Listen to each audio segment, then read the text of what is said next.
del Padre, del Hijo y del Espíritu Santo. Amén. Queridos hermanos, continuamos nuestra meditación sobre la doctrina católica expresada por el Catecismo Mayor del Papa San Pío X.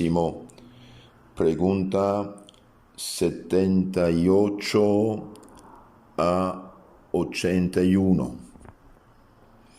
¿Tuvieron los hombres algún conocimiento de Jesucristo antes de su venida? Sí, los hombres tuvieron conocimiento de Jesucristo antes de su venida por la promesa del Mesías que hizo Dios a nuestros primeros padres, Adán y Eva, y que renovó a los santos patriarcas, Abraham, Isaac, Jacob, por ejemplo, y por las profecías y muchas figuras que lo señalaban. En efecto, vemos que la primera profecía en la Sagrada Escritura habla de un Salvador, hijo de la mujer. En Génesis 3:15, Dios hace un juicio y dice a la serpiente: pongo perpetua enemistad entre ti y la mujer, entre tu linaje y el suyo. Este te aplastará la cabeza, y tú le morderás a él el cancañal. Este te aplastará la cabeza. La tradición cristiana auténtica de todos los siglos ha visto siempre el Hijo de la mujer, Jesucristo, que va a aplastar la cabeza del demonio. Tenemos también las promesas hechas a los santos patriarcas. Por ejemplo, Dios dice a Abraham que en su raza, en su descendencia, serán bendecidas todas las naciones, y que los descendientes espirituales de Abraham serán numerosos como la arena del borde del mar. 79. ¿Por dónde sabemos que Jesucristo es verdaderamente el Mesías y Redentor prometido? Sabemos que Jesucristo es verdaderamente el Mesías y Redentor prometido por haberse cumplido en él, primero, todo lo que anunciaban los santos profetas, y dos, todo lo que representaban las figuras del Antiguo Testamento. ¿Qué predecían las profecías acerca del Redentor?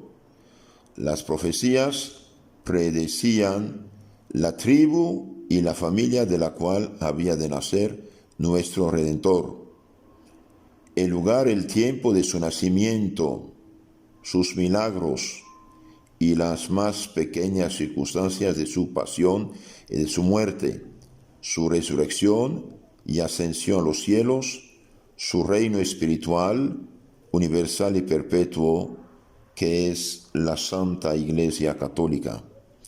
Realmente siglos y siglos antes que viniera en este mundo, Dios mismo anunció acerca del Mesías, del Redentor, dónde iba a nacer su familia, el lugar de su nacimiento, el tiempo de su nacimiento, y su pasión fue anunciada, escrita de un cierto modo, siglos antes en los Salmos y en los profetas, especialmente Isaías profeta. 81. ¿Cuáles son las principales figuras del Redentor en el Antiguo Testamento? Las principales figuras del Redentor en el Antiguo Testamento son el santo inocente Abel, que fue matado por la envidia de su hermano. Y Cristo también fue matado por los fariseos por envidia. El sumo sacerdote Melquisedec, el sacrificio de Isaac, José vendido por sus hermanos, el profeta Jonás, el cordero pascual y la serpiente de bronce levantada por Moisés en el desierto. Ahora veamos un poco más a fondo estas profecías. El Antiguo Testamento anuncia el futuro Redentor. De acuerdo con su carácter preparatorio, solo contiene alusiones a la verdad divinidad y filiación divina del futuro Mesías. Las profecías mesiánicas pintan al futuro Redentor como profeta, Deuteronomio 18, 15, 18. Lo pintan como sacerdote, Salmo 104, 4. Como pastor, Ezequiel 34, 23. Como rey y señor, Salmo 2, 44 o Zacarías 9, 9. Como siervo de Dios colmado de sufrimientos, todo el capítulo 53 de Isaías profeta, y le llaman Hijo de Dios, Salmo 2, 7, 109, 3. Todos los autores sagrados, siglos y siglos antes, nos hablan de nuestro Señor Jesucristo. Los títulos que a continuación mencionamos aluden a la dignidad divina del Mesías. Lo llaman Emmanuel, Amanuel, es decir, Dios con nosotros. Isaías 7, 14, 8 y 8. Admirable consejero, Dios, varón fuerte, Padre del siglo futuro, príncipe de la paz. Isaías 9, 6. Al Mesías venidero se le aplica el atributo de la eternidad, pero tengamos en cuenta con todo lo que la expresión bíblica eternidad a menudo no expresa, sino un periodo largo de tiempo. Miqueas 5:2.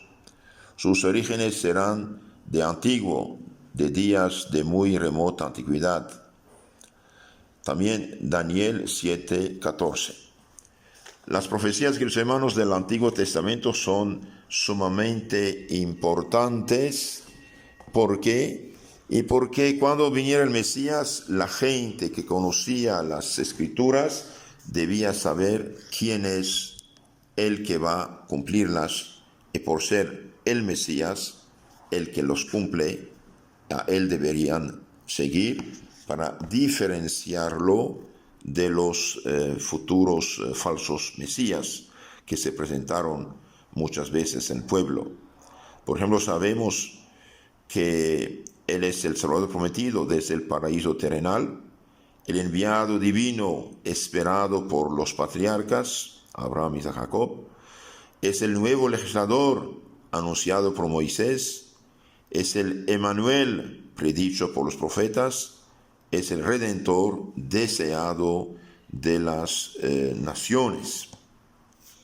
Ya lo hemos dicho, en el paraíso terrenal, después de la caída, Dios promete un Salvador a nuestros primeros padres, los cuales transmiten esta promesa a sus descendientes de tal manera que ella se encuentra en todos los pueblos. Dios renueva esta promesa a los patriarcas Abraham, Isaac, Jacob, prometiéndoles que todas las naciones serán bendecidas en aquel que saldrá de su raza. Jacob, iluminado por un espíritu profético, anuncia a Judá, su cuarto hijo, que el libertador descendrá de él. En efecto, nuestro Señor Jesucristo es de la tribu de Judá. En la tribu de Judá Dios elige la familia de David.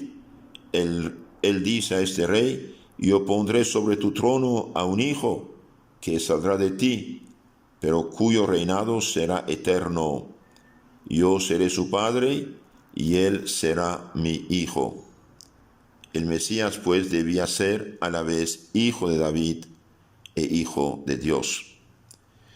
Estas condiciones solo se hallan reunidas en Jesucristo, porque es descendiente de Abraham, de la tribu de Judá, de la familia de David, como lo prueba su genealogía en capítulo 1 de San Mateo, por ejemplo. Es el único cuyo reinado es eterno. Luego es el Mesías. En nombre del Padre, del Hijo y del Espíritu Santo. Amén. Queridos hermanos, vamos a continuar nuestra meditación y estudio sobre la doctrina católica explicada en el Catecismo Mayor del Papa San Pío X, Pregunta número 80 acerca de las profecías. Profecías acerca del Cristo, del Salvador. Debido a que nuestro Señor Jesucristo es el centro del Nuevo Testamento, incluso del Antiguo, debido a que fue profetizado siglos y siglos antes, para que cuando Él viniera, la gente supiera que Él es el Mesías, el Cristo anunciado, el Salvador del mundo. Voy a insistir un poco sobre las profecías del Antiguo Testamento. En el libro de Daniel Profeta, capítulo 9, tenemos una profecía muy importante acerca de la venida de Cristo. Daniel Profeta lloraba y oraba y reconocía que su pueblo había pecado, que su pueblo había fallado, que su pueblo necesitaba de la misericordia de Dios. En el versículo 19 del capítulo 9 dice: escucha, Señor, Señor, perdona, atiende, Señor, y obra, no tardes por amor de ti, Dios mío, ya que es invocado tu nombre sobre tu ciudad y sobre tu pueblo. Todavía estaba yo hablando, dice el profeta, rogando, confesando mi pecado y el pecado de mi pueblo Israel, y presentando mis súplicas a Yahvé mi Dios por el monte santo de mi Dios. Todavía estaba hablando en mi oración, y aquel varón Gabriel, el arcángel San Gabriel, a quien antes vi en la visión, volando rápidamente, se llegó a mí, como a la hora del sacrificio de la tarde. Me enseñó hablando conmigo y me dijo: Daniel, vengo ahora para hacerte entender. Cuando comenzaste tu plegaria fue dada la orden, y vengo ahora a dártela a conocer, porque eres el predilecto. Oye pues la palabra y entiende la visión. Y aquel santo ángel le anuncia la venida del Mesías esperado. Capítulo 9, versículo 24 de Daniel Profeta. 70 semanas están prefijadas sobre tu pueblo y sobre tu ciudad santa, para acabar las transgresiones y dar fin al pecado, para expiar la iniquidad y traer la justicia eterna, para sellar la visión y la profecía y ungir una santidad santísima. Sabe pues y entiende que desde la salida del oráculo sobre la restauración y edificación de Jerusalén hasta un ungido príncipe habrá 7 semanas. En 72 semanas se edificará plazas y muros. Al fin de estos tiempos, sin juicio alguno, será muerte un ungido. La ciudad y el santuario serán destruidos con un príncipe, y el fin llegará como una inundación y durará hasta el fin de la guerra. Desaparecerá el pacto para muchas semanas, y la mitad de esta cesará el sacrificio y la oblación, y habrá en el santuario una abominación desoladora hasta que la ruina decretada venga sobre el devastador. Esta profecía es importante porque nos habla de lo que va a pasar a futuro, la venida del Mesías, incluso la destrucción del templo de Jerusalén y la abominación de la desolación instalada en lugar santo, es decir, el culto pagano instalado en Jerusalén en el año 70. Veamos un poco ahora más a fondo esto. El tiempo ha sido reducido a 70 semanas para tu pueblo y para tu ciudad santa, después del cual será abolida la iniquidad y el pecado tendrá fin. La iniquidad será borrada y dará lugar a la justicia eterna.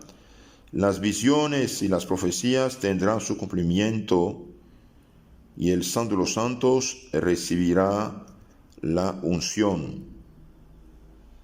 Grábalo bien en tu espíritu.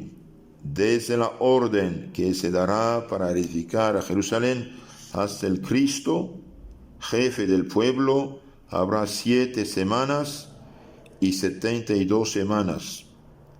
Los muros y los edificios públicos serán levantados a pesar de muchas dificultades. Después de las 72 semanas, el Cristo, el ungido, será condenado a muerte. Y el pueblo que habrá renegado de él dejará de ser su pueblo. Otro pueblo vendrá con su jefe, el cual destruirá la ciudad y el templo. Esta ruina será el fin de Jerusalén. El fin de la guerra consumará la desolación anunciada. En una semana, la que queda, el Cristo sellará su alianza con muchos. A la mitad de la semana, las víctimas de los sacrificios serán abolidos.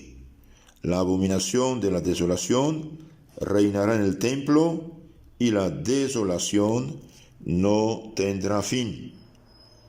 Todo esto es sacado de Daniel, capítulo 9, 24, 27. Según esta célebra profecía, el objeto de la venida del Mesías es la remisión de los pecados y el reinado eterno de la justicia, es decir, de la santidad. En 70 semanas todas las profecías debían cumplirse. Se trata de semanas de años, según la manera ordinaria de calcular de los judíos. Las 70 semanas constan, por lo tanto, de 490 años. El profeta indica el punto en que comienzan las semanas. Es la publicación del decreto para la reconstrucción de Jerusalén. Este edicto fue dado por el rey de los persas, que habían vencido a Babilonia en 539. El rey de los persas, Artajerjes Longimano. El profeta divide las 70 semanas en 3 periodos muy desiguales: 7, 72 y 1. En el primero, que es de 7 semanas, 49 años, los muros de Jerusalén deben ser levantados con grandes dificultades. La historia prueba que así fue en efecto. Cuando regresaron los judíos a Jerusalén de su destierro de Babilonia, empezaron a construir y los pueblos de alrededor los atacaban. Dice la historia que en una mano trabajada, en la otra mano tenían la espada para defenderse. El segundo periodo, compuesto de 72 semanas o 434 años, debe transcurrir antes que Cristo sea condenado a muerte. Estos 434 años, añadidos a los 49 del primer periodo, terminan el año 29 de la era cristiana, 15º año del reinado de Tiberio César, año de la predicación de Juan Bautista. El último periodo no comprende más que una semana, durante la cual el Mesías debe confirmar su alianza, es decir, establecer su ley, ser rechazado por su pueblo y condenado a muerte. Las hostias, los sacrificios del Antiguo Testamento deben ser abolidos. Un pueblo extranjero debe venir a vengar ese crimen, dispersando a los judíos y destruyendo la ciudad del templo. Ahora bien, todo eso sucedió al principio de la 70ª semana, el año 30 de Cristo. Jesús comienza su predicación, que dura 3 años y 3 meses. A la mitad de la misma semana, el año 34, Jesús es condenado a muerte por los judíos y los sacrificios de la antigua alianza son reemplazados por el sacrificio de la cruz. Unos 36 años después de la muerte de Cristo, el año 70, el ejército romano, con su general Tito, reduce a ruinas la ciudad de Jerusalén y su templo. Desde ese día reina la desolación sin fin del pueblo judío porque renegó de Cristo. En Jesucristo, pues, y solo en Él tuvo cumplimiento, y cumplimiento exactísimo, la profecía de Daniel profeta. Luego Jesús es el santo de los santos, anunciado por el profeta. Entonces aquí vemos que las profecías sí se cumplen únicamente en Cristo. Otra profecía: al volver del cautiverio de Babilonia, los ancianos de Israel que habían visto la magnificencia de Salomón lloraron al contemplar el nuevo templo construido por Nehemías. Para consolarlos, Ageo profeta les comunica que el deseado por todas las naciones vendrá al nuevo templo y lo llenará de su gloria. Ageo 2:8. Malaquías profeta también anuncia que el Mesías, el dominador, el ángel de la alianza, vendrá a su templo tan pronto como su precursor le haya preparado el camino. Malaquías 3:1. El precursor es Juan Bautista. Ahora bien, Jesús visitó frecuentemente ese templo, destruido para siempre 37 años después de su muerte. Este templo no ha recibido fuera de Jesús la visita de ningún personaje ilustre. Juan Bautista fue su precursor y lo presentó al pueblo diciendo: he aquí el Cordero de Dios. En Jesucristo, pues, y en Él solo se han realizado las profecías de Ageo y de Malaquías. También tenemos una profecía muy importante de Jacob. En su lecho de muerte en Egipto, este patriarca, al predecir, anunciar a cada uno de sus hijos la suerte que le estaba reservada, dijo a Judá: el cetro, la corona real, no saldrá de Judá, ni el jefe de su raza, hasta que haya venido aquel que debe ser enviado, y que será la esperanza de todas las naciones. Entonces aquí Jacob anuncia que este pueblo va a continuar hasta la venida del Mesías. Según esta profecía, el Mesías debe venir cuando la tribu de Judá haya perdido la autoridad significada por el cetro. Ahora bien, cuando llegó Jesucristo, la autoridad acababa de pasar a manos de Herodes, príncipe no judío, príncipe idumeo, que gobernaba en nombre de los romanos. Los mismos judíos sabían que habían perdido la autoridad. Ahora bien, todas estas profecías de Jacob, Daniel, Ageo, Malaquías son las que han puesto en mayor aprieto a los judíos después de Cristo, que no han reconocido a Jesucristo como el enviado de Dios. Y en su Talmud confiesan que todos los tiempos señalados para la venida del Mesías han pasado. Por eso, desesperados de su causa, han pronunciado esta maldición: malditos sean los que calculan el tiempo del Mesías. Pobres, pobres, mil veces pobres. El Mesías vino, como el tren pasó, y ellos no subieron, o al menos una parte lo aceptó. Van a ser los apóstoles, y los otros van a seguir esperándolo.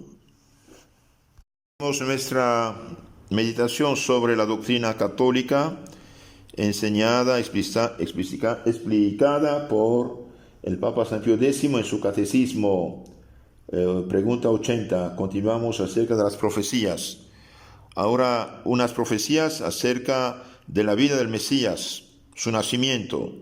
Isaías, profeta, anunció que debía nacer de una virgen. He aquí que una virgen concebirá y dará a luz un hijo que será llamado Emmanuel, es decir, Dios con nosotros. Y de la Virgen María nació Jesús, como nos lo dicen San Mateo, San Lucas al principio de sus evangelios. San Mateo hasta tiene especial cuidado de hacer notar que eso era en cumplimiento de la profecía de Isaías.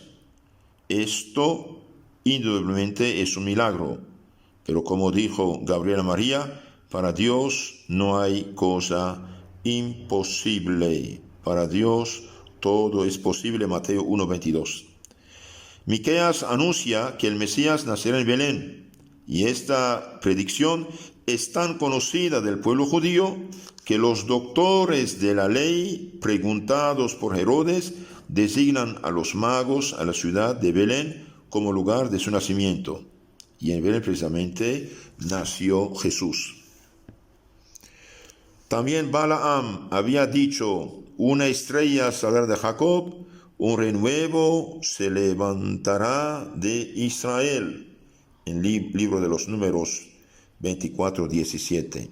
El recuerdo de esta profecía es el que mueve a los magos de Oriente y los lleva a Jerusalén. Y los magos, guiados por una estrella milagrosa, vinieron y adoraron a Jesús en el pesebre. Otras profecías acerca de los caracteres del Mesías. Isaías nos lo describe así: un niño nos ha nacido, un hijo nos ha sido dado. Llevará sobre sus hombros la señal de su principado, será llamado el admirable, el consejero, el Dios fuerte, el Padre del siglo futuro, el príncipe de la paz. Su imperio se extenderá cada vez más, y la paz que establecerá no tendrá fin. Ocupará el trono de David, y su reinado durará para siempre. Isaías 9, 6 y 7. Por otra parte, el arcángel Gabriel anuncia en estos términos el nacimiento de Cristo. No temas, María, concebirás y darás a luz un hijo, y le llamarás Jesús. Él será grande y será llamado el Hijo del Altísimo, y Dios le dará el trono de David, su padre, reinará en la casa de Jacob para siempre, y su reino no tendrá fin. Lucas 1, 30 y 33. Y bien, el reino de Cristo es la iglesia católica en el mundo, y dura hasta ya 2000 años, y seguirá a pesar de la maldad de los hombres y de los demonios. La comparación de estos dos textos muestra claramente que el niño Jesús de que habla Gabriel es el mismo Mesías de que habla Isaías. Solo Jesucristo posee los caracteres predichos por el profeta. Él es el niño que nos ha sido dado por Dios. Él lleva a sus hombros la cruz, cetro de su imperio.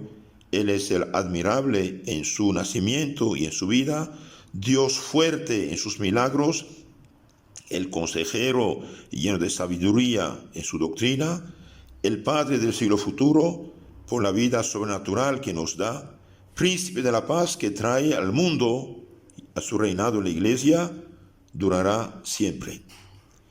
Ahora veamos un poco también los milagros del Mesías. Según la profecía de Isaías, Cristo debía confirmar su doctrina con milagros.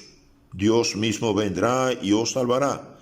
Entonces los ojos de los ciegos serán abiertos, los sordos oirán, el cojo saltará como ciervo, y la lengua de los mudos será desatada. Esto es Isaías capítulo 15, 4 a 6 y capítulo 42. Esto lo vemos realizar en la vida solamente de Cristo. También los profetas han hablado de su pasión. De su pasión es importante también. Todo se realizó. Todos los pormenores de la pasión habían sido anunciados como un evangelio escrito por anticipación. Basta indicar las principales profecías. Zacarías predice la entrada triunfal del Mesías en Jerusalén y los 30 dineros entregados al traidor. Profeta Zacarías 10:9 y 11:13. El rey David, en su magnífico, maravilloso Salmo 21, describe la pasión de Cristo. Le presenta oprimido de ultrajes, rodeado por un populacho que le insultaba, tan deshecho por los golpes recibidos que se le pueden contar todos los huesos. Ve sus manos, sus pies traspasados, sus vestiduras repartidas, túnica sorteada, etcétera, etcétera. Realmente todo fue profetizado en el Salmo 21. Les aconsejo leer, meditar ese salmo, vale la pena. También Isaías, profeta, muestra al Mesías cubierto de oprobios, convertido en varón de dolores, llevado al suplicio como un cordero sin exhalar una queja. El profeta tiene cuidado de afirmar hasta 12 veces que Cristo sufre por expiar los pecados de los hombres. Él es nuestro rescate, nuestra víctima, nuestro redentor. En el capítulo 52 y en el Salmo 21, capítulo 53 más bien de Isaías y Salmo 21, allí vemos realmente toda la pasión de su Señor anunciada y realizada. También los profetas habían anunciado la resurrección. El rey David e Isaías dicen: vos no permitiréis, Señor, que vuestro santo esté sujeto a corrupción. Salmo 15:10. El renuevo de Jesé, el hijo de David, será dado como una señal a todas las naciones, y los pueblos le invocarán, y su sepulcro será glorioso. Isaías 11:10. Isaías, Jeremías, Daniel profetizan la reprobación, el rechazo del pueblo judío y la conversión de los gentiles, destinados a formar el reino del Mesías. En efecto, vemos que un puño de judíos convertidos, los apóstoles y los primeros cristianos, bien van a sembrar la semilla del Evangelio en todo el mundo pagano y convertir este gigantesco imperio romano en cristiandad.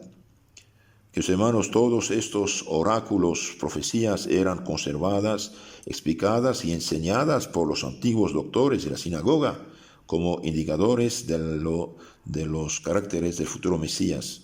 Es así que todos ellos convienen perfectamente a Jesucristo y forman un retrato tan parecido de toda su vida que es imposible no reconocerlo en él.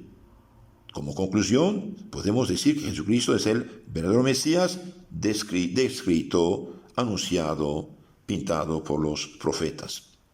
Conclusión de esta primera parte: Dios en el Antiguo Testamento, hablando sucesivamente por los patriarcas y profetas, desde Adán hasta Malaquías, prometió al mundo un Mesías, un Redentor, un Salvador. Este Mesías o este Cristo es siempre anunciado como el enviado de Dios, poseedor de todos los poderes, y es Dios mismo.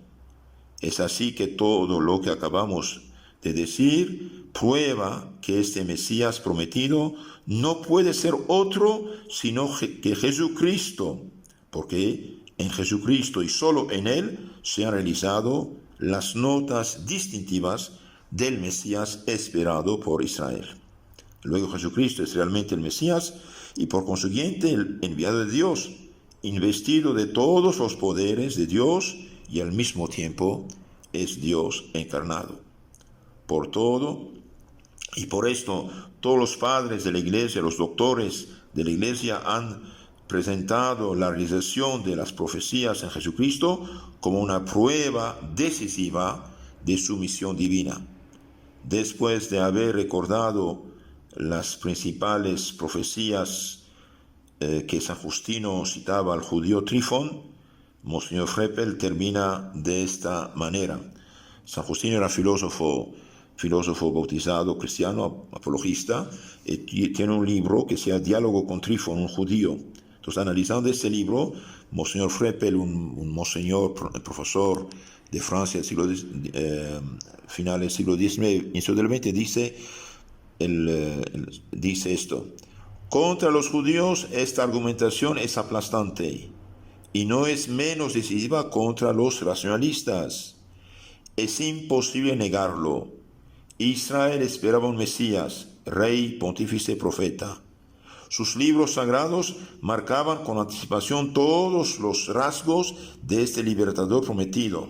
Por otra parte, es cierto que solo Jesús de Nazaret ha realizado el tipo mesiánico descrito en el Antiguo Testamento siglos antes de su venida. Querer explicar este hecho por una coincidencia completamente casual es imitar a aquellos que atribuyen a la casualidad la formación del mundo. Se dirá que Jesucristo se aplicó las predicciones de la Escritura, pero no depende del poder de un hombre elegir el lugar de su nacimiento, nacer en Belén más bien que en Roma, nacer de la raza de Abraham, de la familia de David, aparecer en el tiempo señalado por Jacob, Daniel, Ageo, hacer milagros, resucitar después de muerto, ser glorificado como Dios Todopoderoso y Eterno, y eso porque había sido predicho. Solo Dios ha podido disponer la marcha de los acontecimientos para llegar a este gran resultado, y su realización basta para demostrar la divinidad del cristianismo y divinidad de su fundador, Jesucristo. Vamos a terminar esta cuestión con una página magnífica del padre Lacordaire, un gran predicador de Francia del siglo XIX. Después de haber recordado las principales profecías mesiánicas, exclama: ahora, señores, ¿qué pensáis? Aquí tenéis dos hechos paralelos, correspondientes, ambos ciertos, ambos de una proporción colosal. El uno que duró 2000 años antes de Jesucristo, el otro que dura desde hace 18 siglos, ahora diríamos 21 siglos, después de Jesucristo. El uno que anuncia una revolución considerable e imposible de prever, y el otro que es su cumplimiento. Ambos tienen a Jesucristo por principio, por término y por lazo de unión. Una vez más, ¿qué pensáis de esto? ¿Queréis negarlo? ¿Pero qué es lo que negáis? ¿Será la existencia de la idea mesiánica? Pero ella está en el pueblo judío, que vive todavía. En toda la serie de los monumentos de su historia, de las tradiciones universales del género humano, en las confesiones más explícitas de la más profunda incredulidad. ¿Será la anterioridad de los pormenores proféticos?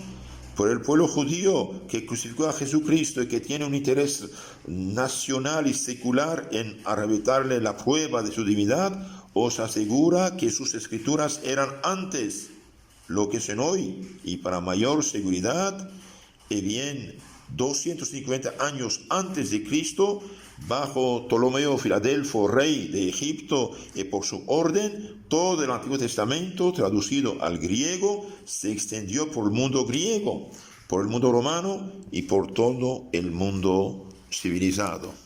En resumen, Jesucristo es el Mesías anunciado por el Antiguo Testamento y el Mesías que vivió y realizó las profecías en el Nuevo Testamento.